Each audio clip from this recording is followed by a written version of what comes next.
به علموت بیا. سرزمین زیبایی که تاریخ و افسانه‌هایش هنوز بر پای ایستاده است.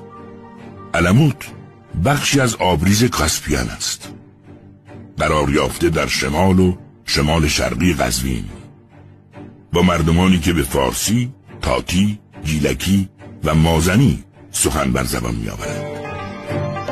نگاشتند حسن صباح به تاریخ 482 هجری قمری به علموت آمده و بر آن ستیغ جانفرسا آشیان کرده است.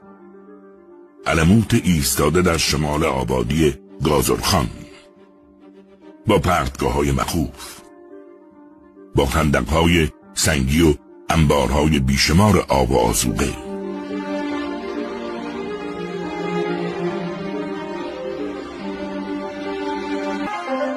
اسماعیلیان به علموت آمدند از همان سال تا فرو ریختن دیوارهای قلعه علموت و 172 سال این سلسله در این قلعه زندگی و حکومت کرد.